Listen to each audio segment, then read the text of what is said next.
অম্বরের চোখের দিকে তাকিয়ে কেমন যেন অবাক হয়ে যায় নিশা। এতবার ছেলেটার চোখের দিকে তাকিয়েছে সে, অথচ আজ ওর চোখে যেন অন্যরকম কি একটা রয়েছে। নিশা বিছানার পাশেই বসেছিল, আর তার পাশে বসে পড়ছিল অম্বর। অম্বর উঠে গিয়ে টেবিলের কাছে গিয়ে কি যেন করছে, আর তার টুকটাক শব্দ ভেসে আসছে সেই দিক থেকে। নিশা বলল, আরে কি করছিস ওখানে বলতো? এখানে বস না, এখন আমার কিচ্ছু লাগবে না। আরে সেটা বললে কি করে হবে? বিকেল থেকে এমন ভাবে বৃষ্টি পড়ছে, তার উপর তুই আমার বাড়িতেই প্রথমবার এসেছিস। তোকে যদি কিছু না খাইয়ে পাঠাই, তাহলে সেটা কি আমার ভালো লাগবে বল?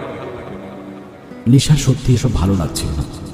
তাছাড়া বাইরে ঝমঝমিয়ে বৃষ্টি পড়ছে, সেই বৃষ্টির ছাঁট মাঝে মাঝে জানালার একটা খোলা পাল্লা দিয়ে ভিতরের দিকে চলে আসছে।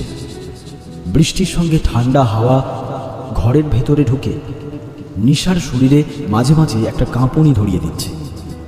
যতবারই নিশা অম্বরের দিকে তাকাচ্ছে পিছন থেকে, অম্বরকে দেখে তার শরীরে একটা অন্যরকম অনুভূতি হচ্ছে। আজ প্রথমবার অম্বরকে তার ভালো লাগছে। শুধু ভালো নয়, একটু বেশি ভালো লাগছে। বারবার যেন মনে হচ্ছে অম্বরকে গিয়ে একবার জড়িয়ে ধরে। নিশা নিজেও বুঝতে পারছিল না কেন সে এই সমস্ত কথা ভাবছে। কলেজের সময় অম্বরই তো তার পেছনে পড়েছিল, তাই 3টি বছর একভাবে তার পিছনে ছিল অম্বর। না, কখনো সোজাসুজি এসে নিশাকে কোনো কথা সে বলেনি, অথচ ছায়ার মতো নিশার সঙ্গে লেগেছিল। শুধুমাত্র অম্বর বাদে নিশাকে সকলেই বলেছিল যে অম্বর নিশাকে পছন্দ করে। 2-1বার মদের ঘরে নিশা অম্বরকে সে কথা নিয়ে ঠাট্টা করেছিল, বলেছিল, তুই কোথায় আর আমি কোথায়?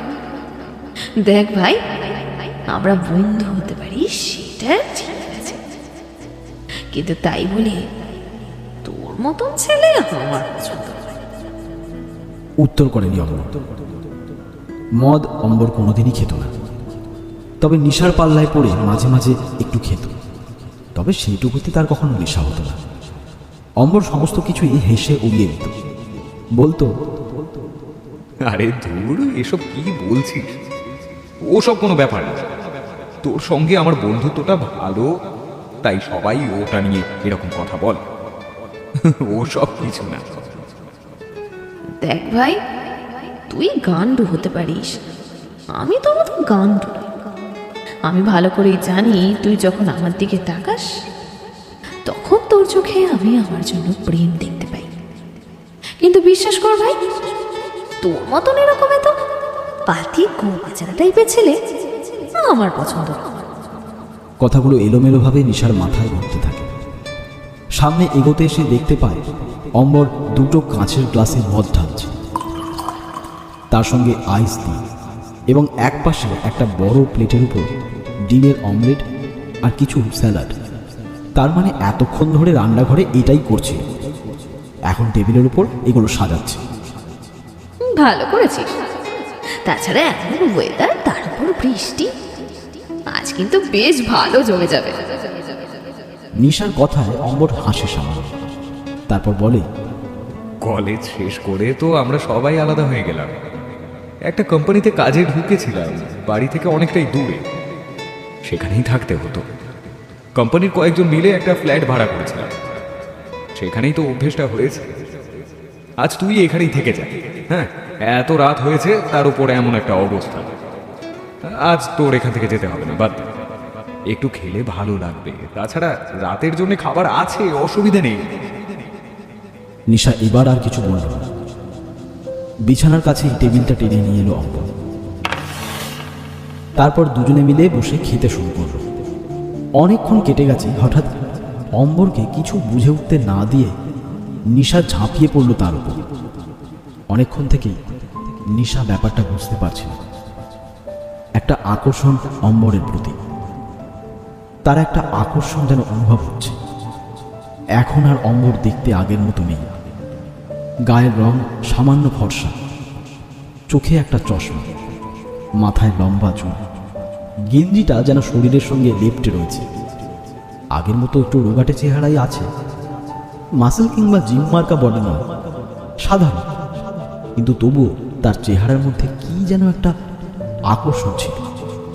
বিশেষ করে ওর ঠোঁটটা, এমন লাল টুকটুকে ঠোঁট এর আগে ছিল না অম্বরের। নিশার এমন একটা আক্রমণ অম্বর সামলাতে পারত, কিন্তু নেশার ঘরে সে একটু বেসামাল হয়েছিল। ওদের পায়ের ধাক্কায় সামনের টেবিলটা ছিটকে পড়ে যায় মেঝের উপর। বাইরে তখন ঝমঝমিয়ে বৃষ্টির সঙ্গে মাঝে মাঝে বিদ্যুৎ চমকাচ্ছে। তাছাড়া এই বাড়িটা একটু ভেতরের দিকে, এদিকটায় লোকজন চট করে আসে না, তাই মদের বোতল ছিটকে পড়ে যাওয়ায় শব্দটাও কেউ শুনতে পায় না। ঘরে মদের গন্ধ মমা করতে থাকে। ততক্ষণে বিছানার উপরে অম্বর গেঞ্জিটা খুলে ফেলেছে। মদের নেশায় নিশা তার গোটা শরীরে চুমু খেতে খেতে বলে, আজ তোকে আমার হেভি লাগছে। মনে হচ্ছে আজ সারা রাত তোর সাথে থেকে যাই। নিশা একটু এমন, তার মুখে কথায় কথায় যেমন খিস্তি শোনা যায়, তেমনই সে একটু রাফ অ্যান্ড টাফ টাইপের। কার ওর পরোয়া করে না। বাবার টাকা পয়সা আছে অনেক, তাই যা খুশি করে বেড়াতে পারে। নিশার মুখ থেকে একটা একটা করে অসভ্য গালাগাল বেরিয়ে আসছিল। অম্বর কিন্তু শান্ত ছিল। ঘরের মধ্যে যেমন একটা অদ্ভুত নিস্তব্ধতা ছড়িয়েছিল, তার সঙ্গে যেন অম্বর নিজেকে মিলিয়ে ফেলেছিল, নিশাকে নিজের সাথে জড়িয়ে রেখেছিল। নিশা আর অম্বরের ঠোঁট দুটো যেন পাগলের মতো একে অপরকে চুম্বন করতে লাগলো। যেন মনে হচ্ছিল মরুভূমিতে থাকা দুই নারী পুরুষ একে অপরের ঠোঁট চুম্বন করে তাদের লালারস পান করার চেষ্টা করছে। একটু পরেই কিন্তু দুজনেই কেমন গরম হয়ে উঠল। নিশা তার শরীর থেকে পাতলা জ্যাকেটটা খুলে ফেলেছিল একটু আগেই। এখন ফুল হাতা গেঞ্জিটা খুলতেই তার গোটা শরীরটা যেন শুধুমাত্র আর একটা কাপড়ের অপেক্ষায় থাকে। নিশার পরনে একটা ছোট হাফ প্যান্ট ছিল, সেটাও আস্তে আস্তে অম্বর কখন যেন খুলে ফেলে। তারপর অম্বরের পরনের প্যান্ট। একসময় দুজনেই হয়ে অম্বরের বিছানায় একে অপরকে জড়িয়ে ধরে। তারা একে অপরের শরীরে মিশে যাওয়ার চেষ্টা করতে থাকে। বাইরের বৃষ্টির সাথে যত বেশি বাতাস প্রবেশ করতে থাকে খোলা জানালার পাল্লাটা দিয়ে, তত বেশি যেন নিশার শরীর আর অম্বরের শরীরটা নিজেদের আরও জড়িয়ে ধরে একটা উষ্ণ আশ্রয় খুঁজতে থাকে। নিশার মাঝে অম্বর নিজেকে আত্মসমর্পণ করে। তারপর একসময় চলতে থাকে উত্তাল। ঘরের ভেতরে নিশার শীতকালে ভরে উঠতে থাকে চারপাশটা। একই মদের নেশা, তার উপর এত বছর পর এমনভাবে অম্বরের সঙ্গে লিপ্ত হয়ে নিশা যেন পাগল হয়ে যায়।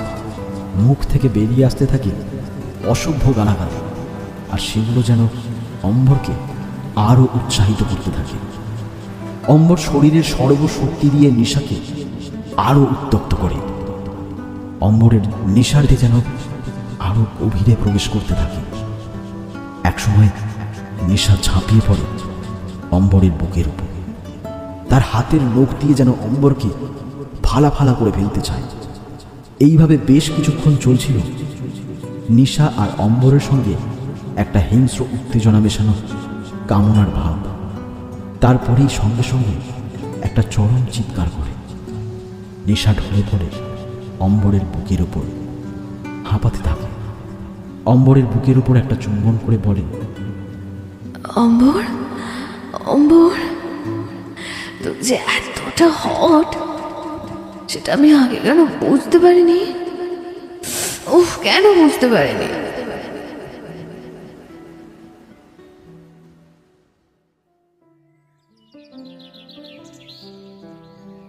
ঘটনার পর 2 দিন কেটে যায়। তৃতীয় দিনে একদম সকালের দিকে ব্যালকনির কাছে বসে গরম কফিতে চুমুক দিচ্ছে নিশা। এমন সময় তার মনে পড়ে অম্বরের কথা।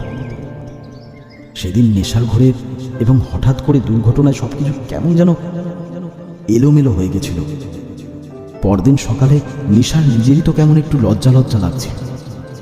কিন্তু আগের রাতের সমস্ত কথা মনে পড়ে তার শরীরে একটা শিহরণ ফেলে দিয়েছিল। কিন্তু সকালে উঠে অম্বরকে আর দেখতে পায়নি।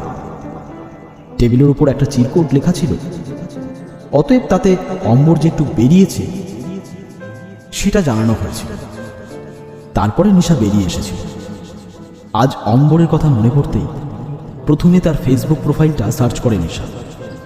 ফেসবুকে খুব একটা অ্যাক্টিভ অম্বর ছিল না, অম্বরের নাম্বারও তার কাছে নেই। একবার অম্বরের সাথে যোগাযোগ করা দরকার। সেক্সের প্রতি নিশার একটু বেশি আকর্ষণ রয়েছে, তাই অম্বরের সাথে যোগাযোগ করে আর একবার যদি তার সাথে সেদিন রাতের মতোই। কথাটা ভাবতে ভাবতে নিশার মনে হয় তার শরীরে আবার একটা শিহরণ জাগতে শুরু করেছে। ঠিক তখনই ফোনটা আসে অপর প্রান্ত থেকে। মৈথালি ফোন করেছে। ফোনটা কানে চেপে ধরে নিশা বলে, হ্যাঁ মিতু বল। হ্যাঁ, কোথায় রে? বাড়িতে নাকি? একটা খবর আছে, তুই বাড়িতেই থাক, আমি আসছি। মৈথালির বাড়ি থেকে নিশার বাড়ি খুব বেশি দূরে নয়। মাঝে মাঝে মৈথালি নিশার বাড়িতে আসে, তাই নিশা ব্যাপারটাকে নিয়ে তেমন কিছুই মনে করে না। বিছানায় শুয়ে ফোন স্ক্রল করতে থাকে। তারপর দু একটা কথাবার্তার পর মৈথিলি বলে, আচ্ছা রিশা, কলেজে সেই অম্বর কি তোর মনে আছে? আরে সেই অম্বর যে তোর পিছনে প্রায় গোটা কলেজ লাইফটাই পড়েছিল, কিন্তু কখনো তোকে তেমন ভাবে বলতে পারিনি। আর তুইও সবকিছু বুঝতে, অথচ ছেলেটাকে লেজে খেলাতিস। ছেলেটা তোর জন্য কলেজে আর কোনো মেয়েকে পাত্তাই দিল না, অথচ কলেজের কত মেয়ে ওর কবিতার প্রেমে পড়েছিল। দুঃশালা একটা বোগাস ছিল, না হলে সুযোগ বুঝে কবেই আমার পেছন ছেড়ে অন্য কোনো মেয়েদের দিকে লটকে পড়তো। কলেজে দেখিসনি প্রথম প্রথম অনেকেই আমার পেছনে এসেছিল, পরে যেই বুঝতে পারলো পাত্তা পাবে না, অমনি ঠিক একটা করে সুযোগ বুঝে লটকে পড়তো। অম্বরই কিছু করতে পারলো না। কিন্তু হঠাৎ ওর কথা বলছিস কেন? কথাটা মুখে বললেও নিশা একটু চমকে উঠেছিল। 3 দিন আগে অম্বরের সাথে রাত কাটানোর কথাটা জেনে যায়নি তো? তাহলে কি অম্বর মৈথালিকে কথাটা বলে দিয়েছে, নাকি অন্য কাউকে বলেছে? 3টে বছরের শোধ নেওয়ার জন্য, এখন নিশার নাম খারাপ করার জন্য সবাইকে কথাটা বলেছে। আর একটা ব্যাপারে নিশা ভয় পেয়েছে। সেদিন রাতের বেলা নিশার ঘরে অন্য কিছু হয়নি তো? দেখা গেল অম্বর ছবি টবি তুলে কিংবা ভিডিও করে রেখে দিয়েছে, যাতে করে ব্ল্যাকমেল করে নিশার কাছ থেকে বেশ কিছু টাকা পয়সা আদায় করা যায়। যদিও এসবের নেশায় তেমন ভয় পাওয়ার কিছু নেই। বাবাকে বলে পুলিশের লোকজন দিয়ে অম্বরকে খুঁজে বার করে একটু ধোলাই দিলেই ঝামেলা মিটে যাবে। কিন্তু তবুও বাবার কানে খবর গেলে সেটাও তো সমস্যা হবে।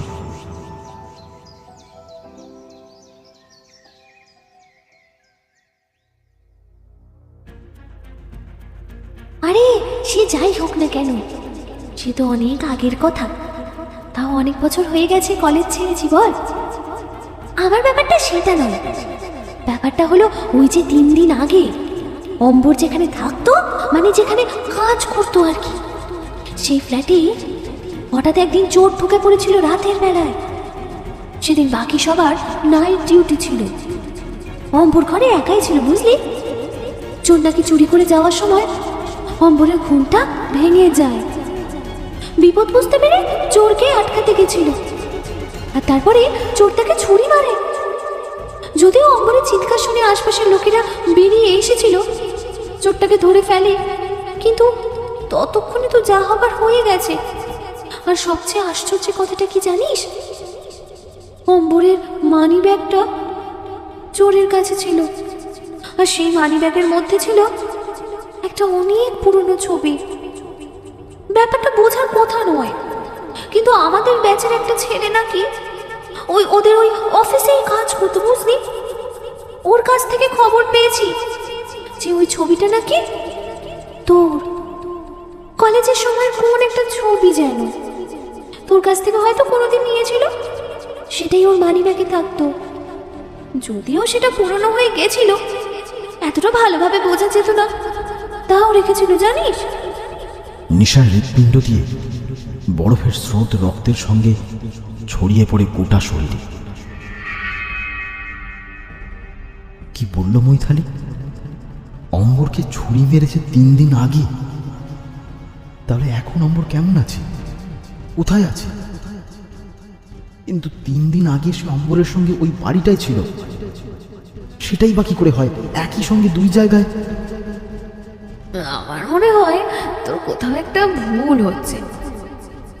3 দিন আগে অম্বরকে তার ফ্ল্যাটে চোর ছুরি মারবে কি করে? ও তো সেদিন... আরে আমার কথা বিশ্বাস করছিস না? ব্যাপারটা খবরের কাগজেও তো বেরিয়েছে। খবর টবর ফলো করিস না নাকি? সারাদিন ফেসবুক নিয়ে ঘুরে বেড়ালে হয়?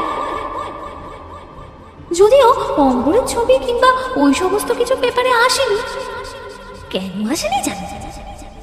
তবে হতে পারে অন্য কোনো কথা ভেবে সমস্ত কিছু বাইরে বের করে আনা হয়নি।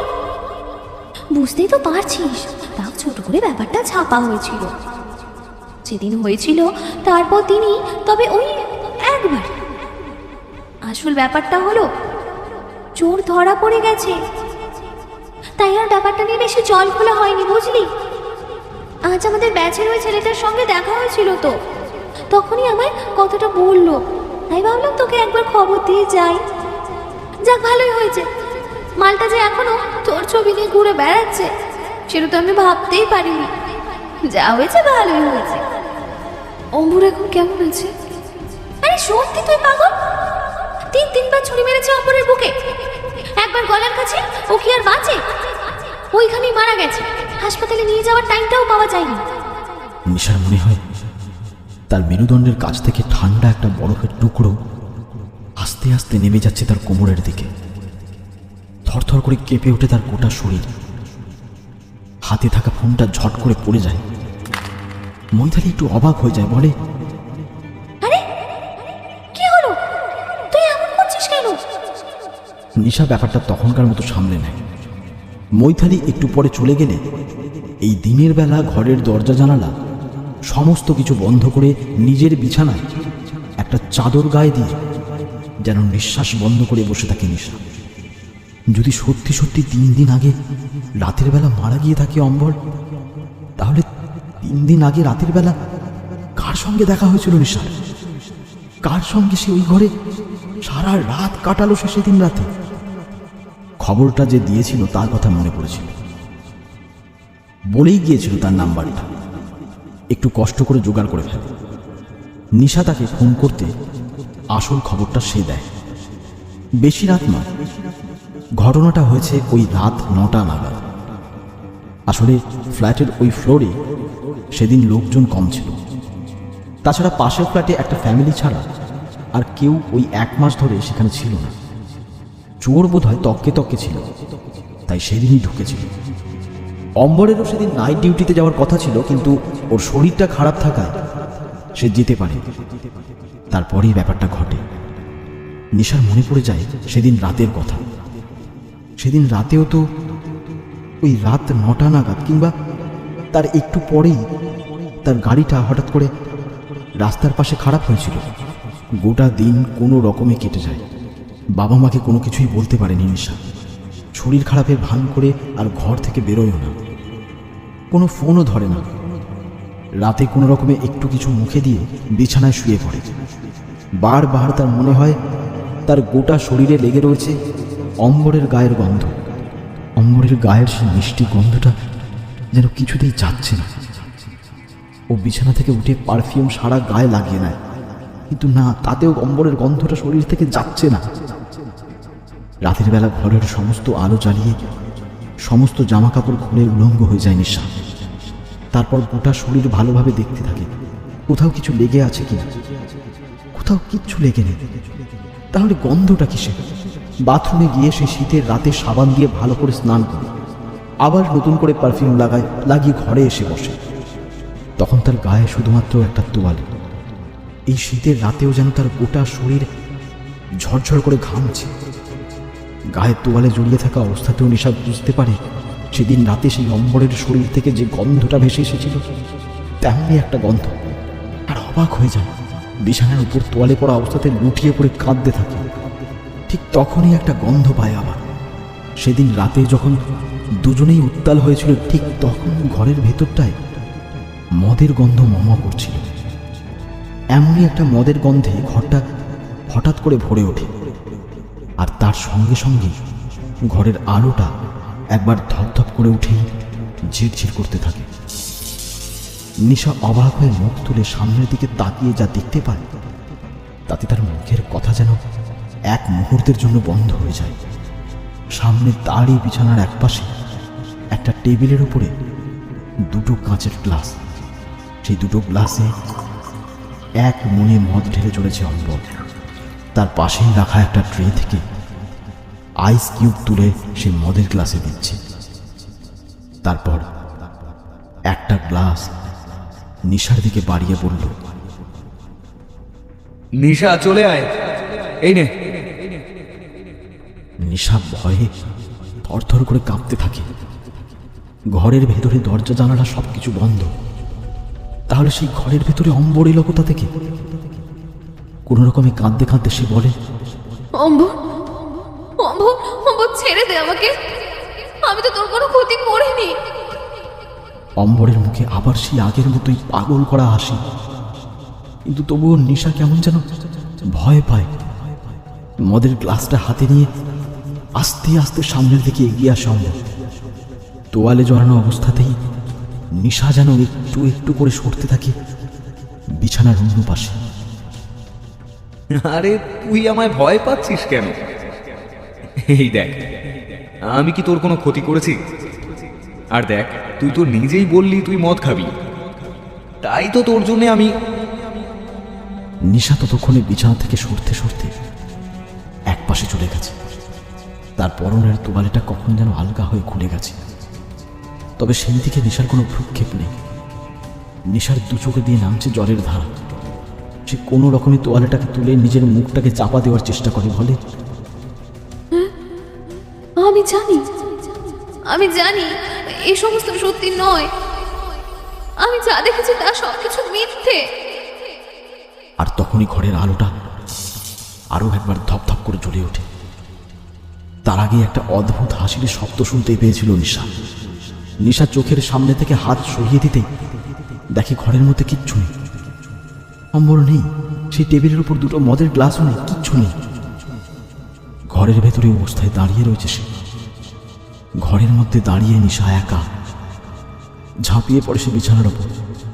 তারপর ভয়, আতঙ্ক সবকিছু মিলিয়ে কান্না আর চোখের জল নেমে আসে তার চোখ থেকে। কি বলছিস তুই? অম্বর, অম্বর তোর কাছে এসেছিল? কিন্তু সেটা কি করে হয়? তোকে তো আমি সেদিনকে বললাম, খবরের কাগজটা তো তোকে দেখালাম, তুই তো নিজেই দেখলি। তোর বিশ্বাস না হলে একবার চল ওদের ফ্ল্যাট থেকে ঘুরে আসি।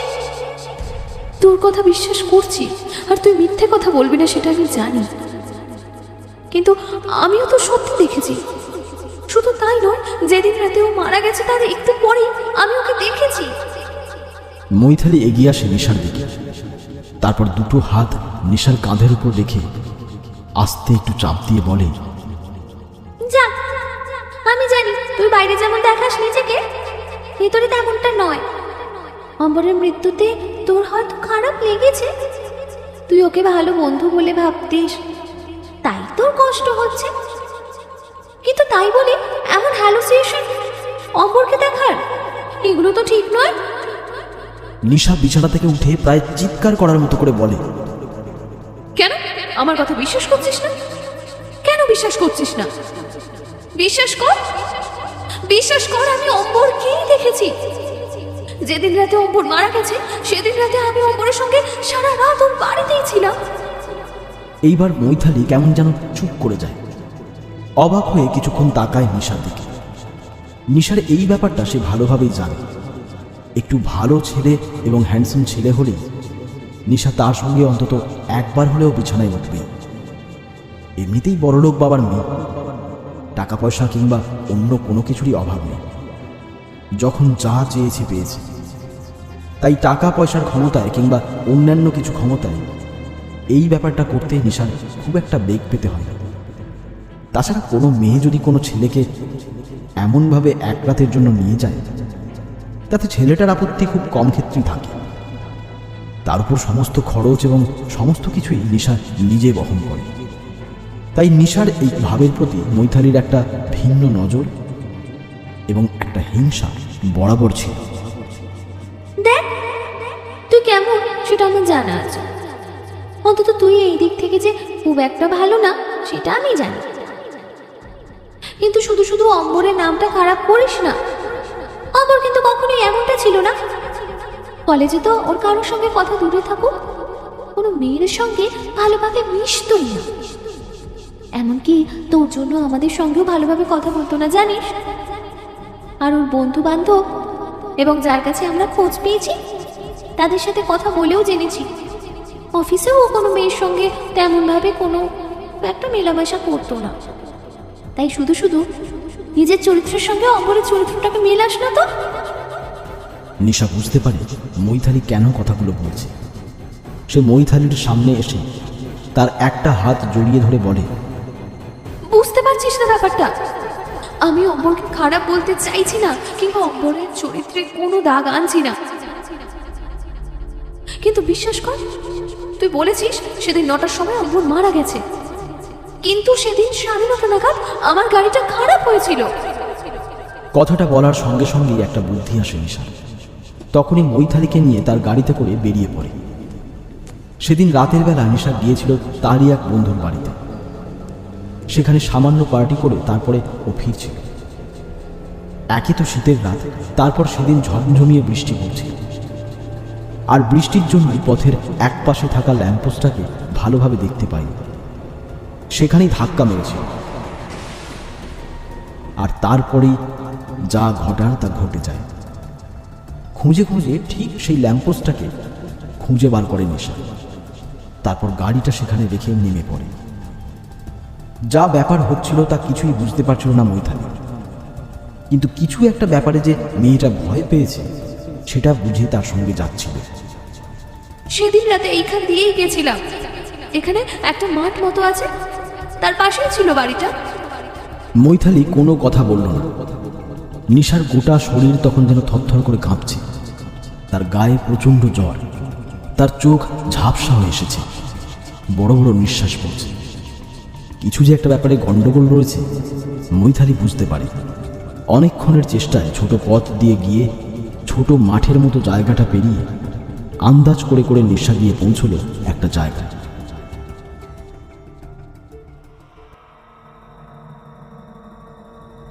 আর তারপর সামনের দিকে তাকিয়ে যা দেখতে পেল তাতে তার মাথাটা যেন ঘুরে গেল। তার সামনে একটা বাড়ি আছে বটে, তবে সেটাকে বাড়ি না বলে বাড়ির ধ্বংসস্তূপ বলা ভালো। নিশার মনে পড়ে গেল সেদিন রাতের কথা। এই প্রাচীর দেওয়া বাড়িটার কাছে অম্বর তাকে নিয়ে এসেছিল, বলেছিল, এখন আমি এখানেই থাকি, আমারই এক আত্মীয়র বাড়ি এটা। আসলে শরীরটা খারাপ, তাই কিছুদিনের জন্য এখানে একটা ছুটির জন্য এসেছি। এখানে একাই আছি, বেশ ভালোই কাটছে রে।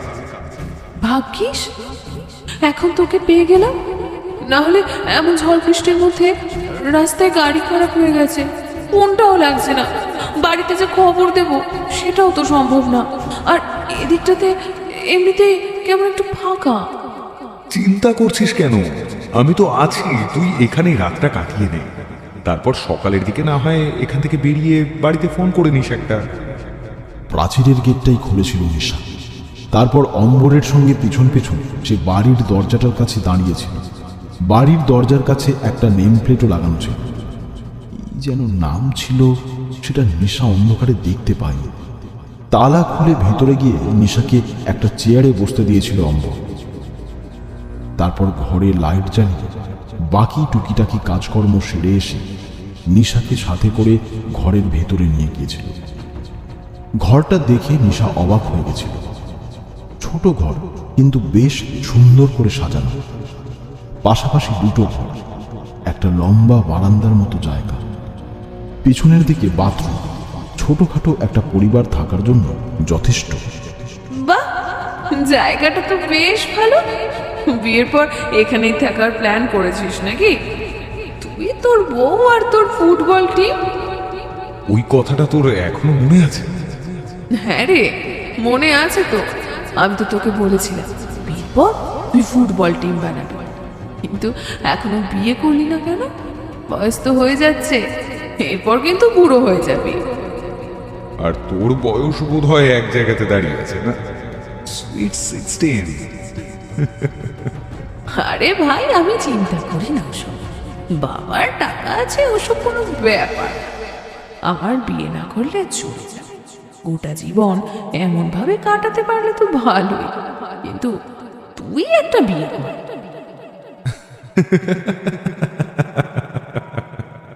অম্বর হেসেছিল, কথার উত্তর দেয়নি, শুধু একটু পরে বলেছিল, বিয়েটা বোধ হয় আমার আর করা হবে না।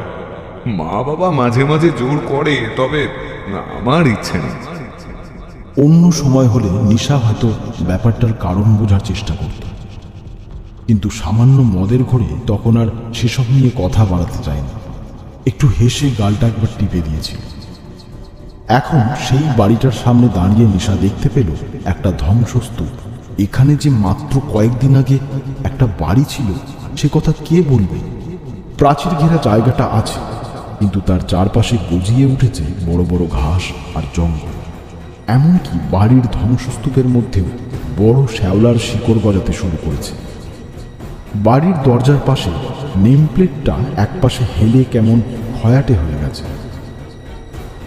নিশা সেই দিকে এগিয়ে যায় এক পা করে। যত সামনে এগোচ্ছে তার বুকের ভেতর যেন একটা হৃদস্পন্দন বারবার ধাক্কা দিচ্ছে। নেম প্লেটটা হাত দিয়ে ধরে ভালো করে দেখতে যেতে সেটা ছিটকে পড়ে যায় নিচে। মৈথালি এসে তার কাঁধের উপর হাত রেখে বলে, তুই যে কথা বলছিস, 3-4 দিন আগে এখানে এমন কোনো বাড়ি থাকতে পারে না। এই বাড়িটাকে দেখেই তো বোঝা যাচ্ছে কম করে বছরখানেক কিংবা তারও কিছু আগে এটা ভাঙা হয়েছে। যতদূর মনে হচ্ছে ভাঙা হয়নি, কোনো কারণে ভেঙে পড়েছে। বাইরে দেখছিস না, ওখানে বোর্ড ঝুলানো রয়েছে, এখানে ঢোকা বারণ। কি জানি কিছু সমস্যা আছে হয়তো এদের। নিশা যেন এলোমেলোভাবে কিছু বলার চেষ্টা করতে লাগলো। কয়েকদিন আগে ওই গেটটা খুলে আমি এখানে ঢুকেছিলাম, হয়তো তখনও বাড়িটা এখানে ছিল, তারপরে ভেঙেছে। পাগল হয়েছিস? এইখানে যদি একটা বাড়ি কয়েকদিনের মধ্যে ভাঙে, তাহলে এমন ভাবে চারপাশে আগাছা তৈরি হয়। আর তাছাড়া বাড়ির ধ্বংসস্তূপের ভেতরেও গাছপালা কত বড় হয়ে গেছে। কম করে 1 বছর কিংবা তার বেশি আগে বাড়িটা ভেঙেছে, বুঝলি? ওরা যেখানে দাঁড়িয়েছিল সেখান দিয়ে একটা লোক সেই সময় হাঁটতে হাঁটতে যাচ্ছিল। ওদের এখানে দেখে কি যেন ভেবে এগিয়ে আসে। কি ব্যাপার বলুন তো, আপনারা এখানে? সপ্তাহখানেক আগে একজন এই বাড়িটার সামনে এসে দাঁড়িয়েছিল, আবার আপনি এখানে? ওরা ঘুরে তাকায়। মৈথালি বলে, সপ্তাহখানেক আগে? মানে এই বাড়িটা ভেঙেছে কবে? মনে হচ্ছে 1 বছর আগে। 2 বছর আগে ভেঙেছে। শুনেছি যারা এই বাড়িতে থাকতো তারাও মারা গিয়েছিল। তারপরেই তো বাড়িটা এমন হয়ে পড়ে আছে। যাদের জমি তাদেরই কোনো একটা লোক এই জমিটা পেয়েছে, তবে এখনো কিছু করেনি। কাজ করবে বলে তো শুনছি, কিন্তু কাজ আর হচ্ছে না। কিন্তু আপনারা এখানে কেন? জায়গাটা কিন্তু ভালো না, এদিকে লোকজন খুব একটা আসে না। ওরা বেশিক্ষণ দাঁড়ালো না, সেখান থেকে বেরিয়ে পড়ল। পথে কিন্তু নিশা একটাও কথা বলল না। এরপর 2 দিন আর তেমন কিছুই হলো না। ওরা খোঁজ খবর করে দেখলো ওই জায়গাটা সত্যি অম্বরেরই কোনো এক আত্মীয়ের বাড়ি ছিল, এবং ওই জমিটা এখন লিগ্যালভাবে বলতে গেলে অম্বরের হাতেই আছে। মানে ছিল কয়েকদিন আগে। অম্বরের মৃত্যুর পর ওই সম্পত্তি এখন তার বাবা মায়ের কাছে। তার মানে অম্বর আর যাই বলুক মিথ্যে কথা বলেনি, ওটা তার আত্মীয়ের বাড়ি। কিন্তু সেটা যদি হয় তাহলে কি করে? যার সঙ্গে একটা গোটা রাত কাটালো সে তাহলে কে ছিল? নিশা কিছুই বুঝতে পারছিল না। এর মধ্যে কিন্তু আর তেমন কিছু হলো না।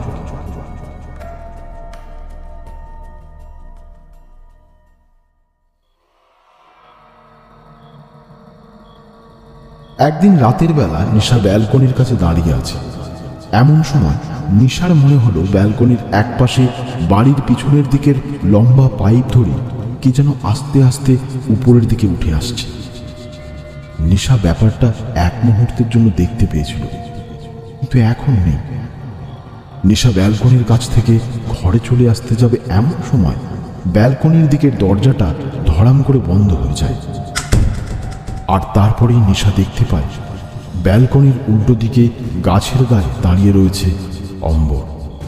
এই আগের মতোই তাকে দেখতে লাগছে। দুটো ফ্যাকাশে চোখের দৃষ্টি দিয়ে কাঁচের ওপর দিকে তাকিয়ে দেখছে নিশার দিকে। এসব দেখে নিশা ভয় পেয়ে যায়। আজ বাড়িতে কেউ নেই। বাবা মা একটা পার্টির জন্য বাইরে গেছে, ফিরতে রাত হবে। তাছাড়া কাজের লোক যারা ছিল তাদের কেউ আজ বাড়িতে নেই। নিশা আজ বাড়িতে একা। ভয়ে আতঙ্কে নিশার গোটা শরীর যেন কেমন হয়ে আসে। নিশা দেখতে পাচ্ছিল গাছের কাছ থেকে আস্তে আস্তে অম্বর এগিয়ে আসছে তার দিকে, কিন্তু ততক্ষণে পাইপের দিকে আরো একটা শব্দ শুনতে পায়, যেন পাইপ বেয়ে কে একজন আস্তে আস্তে উপরের দিকে উঠছে। অম্বর ততক্ষণে গাছের একদম কাছে এসে পড়েছে। অম্বরের একটা হাত কাঁচের গায়ে পড়তেই কাঁচটা শব্দ করে ভেঙে যায়। এই প্রথমবার অম্বরের দিকে তাকিয়ে নিশা ভয় পায়। অম্বরের মুখটা হঠাৎ করে কেমন যেন বদলে গেছে। তার দুই চোখ কালো কুচকুচে, তার মুখের দাঁতগুলো হিংস্রভাবে যেন বাইরে বেরিয়ে আসছে। অম্বর তার মাথাটা সেই ভাঙা কাঁচের মাঝখান দিয়ে বাইরে বার করে আনে। তারপর নিজের গলাটা ভাঙা কাঁচের কাছে নিয়ে গিয়ে হঠাৎ করে একটা হ্যাঁচকা টান দিতেই তার গলা থেকে গলগল করে রক্ত বাইরে বেরিয়ে আসে। নিশা আতঙ্কে দুটো হাত কানের কাছে দিয়ে চিৎকার করে ওঠে, চলে যা অম্বর, চলে যা এখান থেকে, চলে যা বলছি। ঠিক তখনই নিশার মনে হয় পাইপ বেয়ে যে এতক্ষণ ধরে উপরে উঠে আসছিল সেই ব্যালকনির কাছে এসে পড়েছে। একটা ছোট্ট লাফে ব্যালকনির শেষ প্রান্ত ধরে সে ছিটকে এসে পড়ে একদম সামনে। নিশা সেই দিকে তাকিয়ে অবাক হয়ে যায়। ব্যালকনির একপাশে এসে যে দাঁড়িয়েছে সেটা অন্য কেউ নয়, অম্বর নিজে। অম্বরকে দেখে অবাক হয়ে যায় নিশা, কিন্তু সত্যি সত্যি কি এটা অম্বর? কালো কুচকুচে তার চেহারা, যেন একটা লম্বা ছায়া। তার চোখের দৃষ্টি কেমন যেন ফ্যাকাশে, শুধু মুখটাই অম্বরের মতো। এই মুখের দিকে তাকিয়ে ভ্যাবাচাকা খেয়ে যায় নিশা। ততক্ষণে কাঁচের ওপাশে রক্ত ঝরতে থাকা অম্বর সোজা তাকিয়েছে এই দিকে। নিশার মাথার ভেতর কেমন যেন ঝিমঝিম করে ওঠে। তার চোখের সামনে দুটো অম্বর কি করে এলো? অম্বরের মৃত্যুর খবরটা তো সত্যি। ব্যালকনিতে দাঁড়িয়ে থাকা সেই অম্বর এবার যেন আস্তে আস্তে তাকে বলে, চিন্তা করিস না নিশা, আমি থাকতে তোর কোনো ক্ষতি হতে দেব না। তোকে বলেছিলাম না আমি মৃত্যুর পরেও তোর সঙ্গে থাকবো। নিশা কেমন যেন ভ্যাবাচাকা খেয়ে যায়। তার চোখের কোণে জল, ভয়ে আতঙ্কে সবকিছু কোথায় যেন এক পাশে সরে গেছে। প্রচন্ড ভয়ের মাঝে পড়লে মানুষ যেমন পাথরের মতো হয়ে যায়, নিশাও তেমন হয়ে গেছে। সে টলতে টলতে ব্যালকনির একদম পাশে গিয়ে পড়ে। ঠিক তখনই ঘরের ভেতরে থাকা সেই বীভৎস দেখতে অম্বর কাঁচের জানলার ফাঁক দিয়ে ছুটে আসে ব্যালকনির দিকে, আর তার সামনে গিয়ে দাঁড়ায় কালো অম্বর। অম্বর, তুই সরে যা। গোটা জীবন ওই একটা মেয়ের জন্যে তুই একটু একটু করে শেষ হয়ে গেছিস। আজ আমি আর ওকে বাঁচতে দেব না। তুমি এমন করতে পারো না দাদা। আমি জানি তুমি আমায় খুব ভালোবাসো, আর আমার সমস্ত কথা একমাত্র তুমিই জানো। কিন্তু নিশার তো কোনো দোষ নেই। নিশা তো আমায় বলেছিল সে আমায় পছন্দ করতে পারবে না। আমি তারপরেও তাছাড়া আমি তো কখনো নিজে থেকে আমার মনের কথা বলিনি। মেয়েরা সব জানে, তুই বোকা। মেয়েরা সব বুঝতে পারে, কিন্তু নিশা সব কিছু বুঝে শুনে কলেজের 3টে বছর তোকে ওর পেছনে কুকুরের মতো ঘুরিয়েছে, আর তুইও বোকার মতো ঘুরেছিস। আমার একটাও কথা মানিসনি। তোকে আমি তখনই বলেছিলাম যদি কোনোদিন সুযোগ পাই তাহলে আমি কিন্তু এর প্রতিশোধ নেবই। নিশার চোখের সামনে দেখতে দেখতে অম্বরের মতন এতক্ষণ যাকে মনে হচ্ছিল তার শরীরটা বদলে যায়। নিশার মনে হয় এই মুখটা সে দেখেছে। কোথাও একটা দেখেছে। নিশা ভয়ে ভয়ে ব্যালকনির আরো এক পাশে সরে যেতেই হঠাৎ একটা দুর্ঘটনা ঘটে। নিশা ব্যালকনির কাছ থেকে টাল খেয়ে পড়ে যায় নিচের দিকে। ঠিক তখনই একটা হাত এসে ধরে ফেলে নিশার ঝুলন্ত হাতটাকে। নিশা দেখতে পায় ব্যালকনির কাছ থেকে অম্বর ধরে রয়েছে তাকে। অম্বরের গোটা শরীর বরফের মতো ঠান্ডা। অম্বরের পিছন থেকে একটা অদ্ভুত ভয়ঙ্কর গলায় কে যেন চিৎকার করে বলছে, ছেড়ে দে ওকে, ছেড়ে দে, ওকে আজ মরতেই হবে, ছেড়ে দে। না দাদা, ওকে আমি মরতে দিতে পারবো না। আমি যে ওকে কথা দিয়েছিলাম মৃত্যুর পরেও আমি ওর সঙ্গে থাকবো। এই 5টা বছর আমি দূরে থেকেও সব সময় ওর খোঁজ রেখেছি। ও না জানলেও আমি ওর সঙ্গে ছিলাম, কিন্তু সেদিন মৃত্যুর পর আমি আর ওকে রক্ষা করতে পারিনি দাদা। আর তাই সেদিন তুমি... নিশা আর কিছু বুঝতে পারে না, শুধু একটা হ্যাচকা টানে তার শরীরটা উঠে আসে ব্যালকনির দিকে। তারপরেই ভয়ঙ্কর দর্শন মূর্তিটা ছুটে আসতে থাকে তার দিকে। নিশা শুধু মনে ছিল ঠিক কালো ছায়ার মতো অম্বর তার সামনে দাঁড়িয়েছিল রক্ষা কবচের মতো।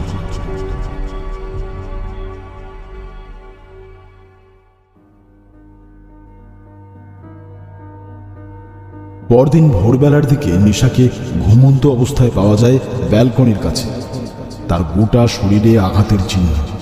নিশাকে হাসপাতালে ভর্তি করা হয়েছিল। 2-1 দিনের মধ্যেই সে সুস্থ হয়ে ফিরে আসে।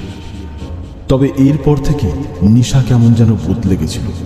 আগের মতন দুরন্ত কিংবা আগের মতো উচ্ছৃঙ্খল সে আর রইল না, বদলে গেল।